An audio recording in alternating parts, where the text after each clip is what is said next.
Fiz um experimento no Enem que vai mudar completamente a sua percepção sobre a prova de humanas. Uma dica que sempre dão por aí, e que eu até concordo, é que você consegue fazer boa parte da prova de humanas só lendo os textos, sem saber a teoria. Até aí tudo bem, mas a minha dúvida era: será que eu consigo fazer a prova de humanas sem ler os textos, apenas sabendo a teoria, fazendo o inverso dessa dica? Então eu criei um experimento que eu não recomendo que você faça no dia da prova, mas eu resolvi comparar três cenários. Eu resolvi pegar provas que eu ainda não tinha analisado para fazer meu cronograma e resolvi fazer a prova, fazendo tudo direitinho, lendo os textos, lendo o comando, lendo as alternativas. Fiz uma outra prova só lendo os comandos e as alternativas, sem ler os textos, e fiz um último teste, uma prova diferente, lendo só as alternativas e comparei os resultados no tempo que eu demorei para fazer a prova e o tanto de acertos que eu tive em cada um dos três cenários. E comando, para quem não sabe, é a pergunta da questão. Você sempre tem um texto, depois a pergunta, depois as alternativas. Então eu fiz uma prova lendo tudo, texto, comando, alternativa, uma prova lendo comando, alternativa e uma prova lendo alternativa. E eu não estou falando para você escolher um desses jeitos na prova,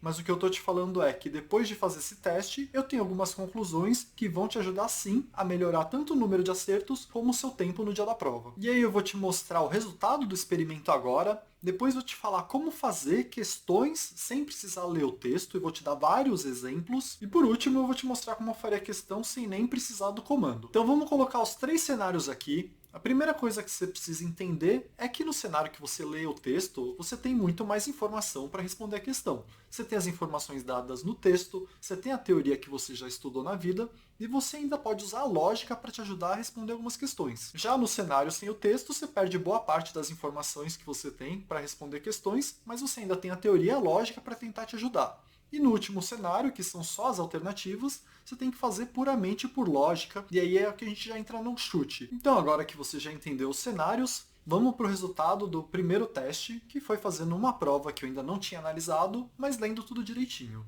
Nesse primeiro cenário, eu demorei cerca de 80 minutos para fazer e tive 40 acertos, que é uma nota boa, que é uma nota esperada de quem já tem um certo domínio da teoria, mas você sempre tem que lembrar que cada minuto perdido em uma parte da prova vai ser tirado de outra parte da prova. Então o tempo que você leva a mais na prova de humanas, você vai perdendo em imagens e redação, e nas outras a mesma coisa. Então toda a otimização em termos de tempo é bem-vindo para você ter mais tempo nas questões difíceis e mais tempo nas outras áreas do conhecimento. E também tem que lembrar que eu consegui fazer nesse tempo com esse tanto de acertos, porque eu já tenho um certo domínio da teoria, senão eu não conseguiria fazer num tempo bom e nem conseguiria tanto acerto assim. Então vamos para o segundo cenário. Eu não fiz os textos e fiz a prova na velocidade que eu consegui, lendo o comando e as alternativas. Nesse cenário, eu demorei cerca de 30 minutos e consegui 31 acertos. A minha nota caiu bem, mas não é uma nota ruim, 31 acertos ainda dá para passar em muito curso, mas no tempo que eu demorei, teve uma melhora absurda, menos da metade do tempo do que no outro cenário. Então ainda não dá para tirar uma conclusão muito certeira, vou deixar isso mais para frente, mas já dá para notar que em termos de tempo essa estratégia é bem melhor, em termos de nota a outra estratégia é melhor. Mas de novo, eu não estou falando para você usar essas estratégias na prova, eu só estou fazendo isso para tirar algumas conclusões que aí sim vão te ajudar no dia da prova. E aí vamos para o último cenário, que eu não li nem os textos e nem os comandos. Eu fui só nas alternativas. Eu só li as letras e o que estava escrito nas letras sem ter a menor ideia do que estava sendo perguntado. É claro que teoria ajuda um pouquinho, porque pelas alternativas você tem uma noção do que se trata aquilo. Mas no fundo, o que está sendo testado nesse cenário é minha capacidade de chutar. Nesse cenário eu fiz a prova em cerca de 20 minutos e tive 23 acertos, que até que é bastante. São técnicas de chute muito refinadas e teoria ajuda, mas te tira de quase todos os cursos. Já é uma nota baixa para humanas. E você pode estar pensando que é uma nota altíssima para quem apenas chutou. Normalmente no chute cego, se acerta 1/5 das questões. De 45 questões, sem nem ler as alternativas, só chutando qualquer coisa, você acertaria 9. Mas lendo as alternativas e usando um pouco de teoria que você tem e usando muita lógica, você consegue fazer bem mais do que 1/5. E no final do vídeo eu falo um pouco mais sobre como chutar, porque não é o foco desse vídeo. Eu queria me concentrar mais no segundo cenário, que teve um tempo fantástico, com uma nota boa ainda. E eu vou ainda nesse vídeo te mostrar na prática como fazer questões no segundo cenário, sem ler o texto, mas eu acho que por hora a gente já pode começar a tirar algumas conclusões desse meu experimento. Conclusão número 1, o primeiro cenário vai te dar a maior nota, o segundo cenário vai te dar o melhor tempo. A solução ideal está em algo entre os dois, algo que te dê uma nota do cenário 1, mas que consuma o tempo mais próximo do cenário 2. Claro que se você tem tempo sobrando, isso não faz tanta diferença. Mas eu te prometo que você ter mais tempo para as outras áreas vai te dar um desempenho total no Enem melhor, porque você quer muito tempo para fazer a redação com calma e rever sua redação. E tem algumas questões de linguagens que são extremamente complexas e é legal você ter um tempo sobrando para gastar mais nelas. Então a solução perfeita seria você ler o texto quando o texto é necessário para que você acerte a pergunta. E não ler o texto quando ele não for essencial para responder aquela pergunta. E isso me leva à segunda conclusão do vídeo, que é: comece sempre as questões de humanas lendo o comando. A partir do comando, você consegue checar pelo seu conhecimento já de antes da prova se você tem embasamento suficiente para tentar fazer aquela questão sem nem ler o texto. Aí você vai para as alternativas e checa se a resposta é óbvia ou não é óbvia. Se a resposta não for óbvia, aí você vai e gasta um tempo lendo o texto com calma. Se a resposta for muito óbvia, você faz lá uma marcação que muito provavelmente aquela alternativa é a certa. E aí você até pode ir para o texto só para bater o olho e ver se aquilo mesmo confirma o que você acha que é o certo, ou deixa para ver isso depois e tenta terminar a prova antes. E se você optar por ir para o texto depois, caso sobre tempo na prova, você só precisa se habituar a marcar as alternativas como se não fossem definitivas ou definitivas. Então, por exemplo, quando eu acho que é aquela resposta, mas não tenho certeza absoluta, eu faço um círculo na alternativa. Quando eu já tenho um grau de certeza grande, eu faço X, para não ter que voltar nela. E para aquelas que estão com círculo, vai depender se eu vou ter tempo ou não. Se eu tiver tempo, eu dou mais uma lida, porque é quase certeza, mas não é certeza. E se eu não tiver tempo, vai mesmo com o círculo, porque tem uma grande probabilidade de estar certo, já que eu cheguei a fazer a questão. Então a lição maior desse experimento é tentar fazer uma estratégia que se aproxime em número de acertos da primeira, lendo tudo direitinho, e em tempo da segunda, que é ignorando os textos. Para fazer isso, você precisa ler o comando antes e aí checar com você mesmo se você tem capacidade ou não de, usando as alternativas, responder sem precisar ler o texto. Você vai usar o texto mais como apoio para confirmar que aquilo que você trouxe da teoria é a mesma coisa que está sendo falada no texto. Fazendo assim, você até consegue ler o texto ainda mais rápido, porque muitas vezes vai bater exatamente com aquilo que você pensou. Então, a partir daí, o desafio se torna estudar bem para chegar na prova sabendo a teoria e não depender só dos textos, porque isso vai reduzir a sua nota, e aprender a fazer algumas questões sem precisar ler o texto. Eu trouxe várias questões da prova que eu fiz usando o cenário número 2, foi a prova de 2016, e eu vou te mostrar como só a partir da teoria dá para você responder um monte de questão e às vezes usando a lógica. Depois de te mostrar como que eu fiz o cenário 2, eu faço uns comentários sobre o cenário 3 para você ter uma ideia também, porque eventualmente você vai precisar chutar na prova. Então vamos lá, primeira questão que eu vou analisar aqui. E essa questão daria para fazer tanto por teoria como por lógica. Todas essas questões estão na mesma prova de 2016. Vamos lá. O texto chama atenção para a importância da proteção de bens que, como aquele apresentado na imagem, se identificam como A. Artefatos sagrados, B. Heranças materiais, C. Objetos arqueológicos, D. Peças comercializáveis e conhecimentos tradicionais. Por teoria, uma coisa que já caiu várias vezes no Enem e que o Enem adora é o assunto patrimônios imateriais da humanidade. Uma coisa que tem que ficar na sua cabeça é que a gente tem que proteger não apenas coisas físicas, como esculturas e pinturas do passado, como também conhecimentos tradicionais, culturas específicas, ou uma língua que é cada vez menos falada, ou até uma dança que está sendo esquecida. E o Enem adora esse tema, principalmente quando se refere ao Brasil, mas para o mundo como um todo. Então ele fala muito de patrimônio imaterial, em oposição ao patrimônio material, que aí pode ser também arquitetura, pode ser escultura, pintura, pode ser um monte de coisa, mas você tem que pensar que não precisa ser algo físico. Pode ser simplesmente um aspecto de alguma cultura de algum local. Então quem já fez muito Enem, quem sabe qual a matéria exata que cai no Enem, ia direto na alternativa conhecimentos tradicionais, até porque essa questão dá para fazer só por lógica. Se você reparar, as 4 primeiras alternativas é algo físico, é algo que você toca, é algum objeto. Só a quinta alternativa é diferente. E dá até para você considerar a A, a B e a C meio que sinônimos. Artefatos sagrados podem ser heranças materiais e podem ser objetos arqueológicos. Até a D, dá para você falar que um objeto arqueológico você pode comercializar. Então a A, a B, a C e a D, elas falam meio que a mesma coisa, e não tem como várias alternativas estarem certas. Então, por lógica, também seria E. Então vamos para mais uma questão, vou te mostrar várias para você se sentir mais confiante. Cada uma eu vou tentar usar uma estratégia diferente, lembrando que quanto mais teoria você tiver, mais simples é, porque aí você só depende da teoria. Mas eu também vou usar umas outras estratégias que não dependem nem de teoria. Então vamos para essa segunda questão, que eu uso bastante teoria. A ação da China em relação à situação descrita no texto evidencia um conflito que tem foco A. Distribuição das zonas econômicas especiais. B. Monopólio das inovações tecnológicas extrativas. C. Dinamização da atividade comercial. D. Jurisdição da soberania territorial. E embargo da produção industrial. Essa questão ela é bem de teoria, eu não vou mostrar nenhuma estratégia de chute. Porém, essa questão dá para responder por duas matérias diferentes. Dá tanto para você saber um pouco da história da China, que já ajudaria, também dá para responder por atualidades. Sempre que falar em China, tem que ir na sua cabeça direto uma questão de território. A China já teve vários problemas relacionados a território e continua tendo até hoje um monte de problema relacionado a território. Taiwan, para a China, é território da China. Ainda hoje, tem várias ilhas perto da China, entre a China e o Japão, que são contestadas tanto pela China como pelo Japão. Também tem o caso de Hong Kong, que ficou muito tempo sob domínio da Inglaterra e recentemente passou para a China. E direto tem protesto em relação a isso. Então sempre que aparecer China na sua prova, você já pensa nessa questão de território. E nessa questão não era nenhum desses casos que eu falei, porque depois eu peguei para dar uma lida no texto, depois que eu já tinha feito, eu já tinha contabilizado. E a resposta é a que eu tinha colocado, que é esse jurisdição da soberania territorial. E até poderia ser outra alternativa, forçando um pouco a barra. Mas se você pegasse e fizesse dessa forma, direto em território, porque China sempre pensa em território, e depois usasse o texto só para se certificar, daria certo também. Então na primeira questão eu queria te mostrar que dá para fazer por teoria, dá para fazer por lógica. Nessa segunda questão eu queria te mostrar que dá para fazer indo por história, dá para fazer indo por geopolítica, por atualidades. Vamos para mais uma questão, que eu vou usar outra estratégia. Então vamos lá. Os fragmentos do pensamento pré-socrático expõem uma oposição que se insere no campo das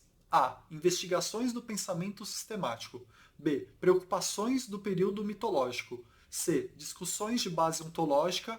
D. Habilidades da retórica sofística. E. Verdades do mundo sensível. Nessa questão, o que eu queria falar sobre ela é que é muito comum no Enem colocar nas alternativas várias que até fazem sentido. Então, se você pensar em filosofia, todas essas são algo de filosofia, mas que elas estão fora do tempo que é cobrada a questão. Eles podem colocar alternativas certas, mas anacrônicas. Naquele momento histórico ainda não existia aquilo ou não era possível aquilo. Em outro momento era possível. Nessa questão especial, vamos dar uma analisada. Eles querem pensamento pré-socrático, isso está no comando. E eles vão e falam assim, ó, verdades no mundo sensível. Essa oposição entre mundo sensível e mundo das ideias, para o Enem, é principalmente uma discussão entre Platão e Aristóteles. Isso vem depois de Sócrates. Então, independentemente do que você achar no texto, já não tem como ser essa alternativa. Tá vendo como saber a teoria te ajuda demais? Tá pedindo pré-socrático no comando. Aí eles colocam uma alternativa que é pós-socrático. Então até poderia ser uma afirmação válida, mas é anacrônica. Não tem como ser a resposta dessa questão, porque ele pede pré-socrático. E o mesmo argumento dá para usar nessa alternativa que fala de sofistas. Sofistas eram da mesma época de Sócrates. Sócrates costumava criticar os sofistas. Então também era improvável que fossem os sofistas, mas até daria para forçar a barra se no texto tivesse algo remetendo a sofistas. E aí eles falam aqui de mitologia. Mitologia é mais uma oposição à filosofia. A mitologia é crença, a filosofia já é tentar encontrar a verdade sem ser por meio de crenças, por meio do pensamento. Então é uma oposição, também não poderia ser essa da mitologia. Aí a resposta aqui vai ser discussões de base ontológica. Se você soubesse o que era ontologia, você mataria fácil a questão depois de dar uma olhada no texto, mas dá para fazer do jeito que eu falei, considerando que o Enem gosta de colocar alternativas anacrônicas. É um outro jeito de explorar essa questão. Pode ser pela teoria, conhecendo ontologia, se certificando que o texto fala disso, mas você também poderia usar essa questão do anacronismo para chegar na solução, mas o que tem que ficar claro é que em várias questões o texto é mais um apoio sabendo bem a teoria, você consegue chegar na resposta. E pela teoria é bem mais rápido do que lendo todo o texto. Claro que você pode usar o texto, mas depender sempre do texto vai te tirar tempo. Então vamos para mais uma questão que eu quero que você saia com várias ideias novas desse vídeo. Deixa eu ler aqui.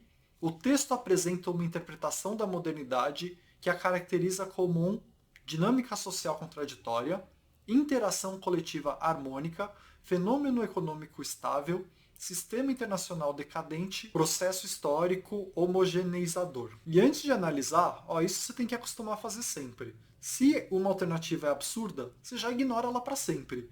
Interação coletiva harmônica. Quando que a humanidade teve alguma coisa harmônica? Não tem harmônico na humanidade. Então é absurda essa, não vai ser essa, não importa o texto. Mas claro que se confirmaria no texto. Mas vamos lá, o que eu quero falar nessa questão? Você precisa parar de pensar que em humanas tem certo e errado, sim e não. É extremamente comum processos opostos, ideias opostas coexistirem em uma época. O ser humano, e em especial a modernidade, e mais ainda a pós-modernidade, é extremamente contraditória em vários dos processos dentro dela. E aqui eu vou te dar vários exemplos que você tem que ficar ligado sempre que o Enem colocar nas alternativas algo como contraditório, oposição, paradoxal, tem uma chance razoável dessa alternativa ser a certa. Então olha só alguns dos exemplos de como as coisas são contraditórias nesse momento que a gente vive.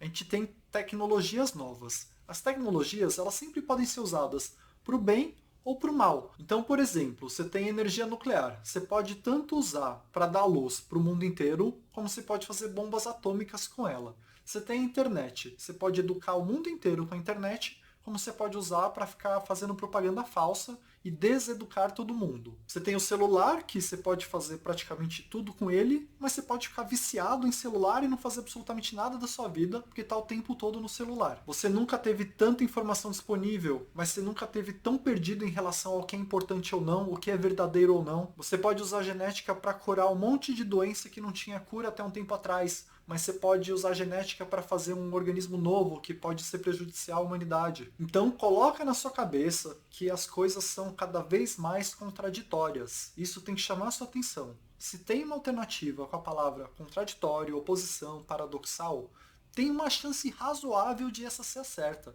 Aí você vai dar uma olhada no texto e vê se acha essa contradição no texto. Mas esse é um conhecimento que você vai usar muito na prova de humanas. Não é que a prova é subjetiva, a prova não é subjetiva. É que entender a realidade não é simples, porque a realidade é contraditória. Então vamos para outra questão, explorar mais algo, mais uma estratégia nova para você. E de propósito, eu até deixei um trecho da questão seguinte a essa questão que eu acabei de fazer, para você ver como isso que eu estou te falando cai direto no Enem. Na questão logo depois dessa, já caiu a mesma dinâmica, de falar de algo paradoxal. Mas vamos para outra questão que eu ainda tenho dica para dar nesse vídeo que vai te ajudar em várias provas. A página do periódico do início do século XX documenta um importante elemento da cultura francesa, que é revelador do papel do Brasil na economia mundial, indicado no segundo aspecto. A. Prestador de serviços gerais. B. Exportador de bens industriais. C. Importador de padrões estéticos. D. Fornecedor de produtos agrícolas. E. Formador de padrões de consumo. E aqui eu quero explicar outro conceito de humanas que é importantíssimo. Você precisa ser capaz de separar elementos conjunturais de elementos estruturais. Eu vou explicar o que é isso. Algo conjuntural é algo que acontece em determinado momento e depois passa. É algo que acontece numa dada circunstância, acontece uma vez só e vai embora, some. Algo estrutural é algo que está sempre presente e continua presente e vai continuar presente. No Brasil, a gente tem um monte de processo que é estrutural. É algo que tem já há 500 anos, teve o tempo todo e vai continuar tendo. Então, por exemplo, você tem um machismo estrutural. Sempre teve esse machismo, continua tendo agora, que a gente até luta para mudar, mas é algo que, como sempre aconteceu, o Enem joga na sua cara isso para te mostrar que não é algo que está acontecendo agora, é algo que tem a ver com a nossa história, que acontece há um tempão, que está enraizado. Então a gente tem que tentar mudar, mas vai ser difícil, porque não é algo que veio e vai embora, é algo mais enraizado e a mudança é difícil. Então, por exemplo, conjuntura. A pandemia é conjuntura. Aconteceu uma vez, já melhorou, a gente espera que não vire um processo, que tenha sempre uma pandemia nova. Aí se tornaria estrutural. mas a priori agora foi uma conjuntura, foi um acaso, aconteceu e melhorou. Agora a gente vai falar, por exemplo, de machismo e racismo no país. Existe há 500 anos. Não é algo ao acaso que vai e vai embora. Já está na nossa história. Então o Enem adora essas coisas que sempre vai cair na prova. Processos que já existem no Brasil há 500 anos. A gente tem que estar muito ciente deles para ter alguma chance de mudar. Então aqui a gente está falando de patriarcado, está falando de machismo, está falando de racismo, está falando de Brasil ser uma colônia exportadora. Até hoje é isso. Grande parte do nosso PIB é do agronegócio, então a gente não exporta tanta inteligência. A gente não tem, por exemplo, uma mídia social brasileira que usam lá fora. A gente não faz um monte de jogo de computador para vender lá fora. A gente vende as mesmas coisas de sempre. A gente vende cana, depois é soja, depois é laranja. Fica mudando o produto. Mas o Brasil sempre foi exportador de produto agrícola. Há 500 anos é assim. Algo que não é tão positivo, porque você precisa de muita terra para ganhar pouco dinheiro. Se a gente vendesse, se a gente tivesse, por exemplo, um Google brasileiro, a gente teria muito dinheiro sem gastar a terra inteira do país. Então é algo negativo, é algo estrutural. Então nessa também, quando eu li as alternativas, eu já fui direto, ó, fornecedor de produtos agrícolas. Essa é a resposta certa. Até poderia ser importador de padrões estéticos, porque a gente é cheio de querer imitar o que acontece nas séries americanas, por exemplo. Poderia ser. Aí você vai ler o texto para diferenciar entre uma e a outra. Mas isso de fornecedor de produtos agrícolas sempre cai. Todos esses processos estruturais sempre caem. Outra coisa que é estrutural no Brasil, corrupção, sempre cai.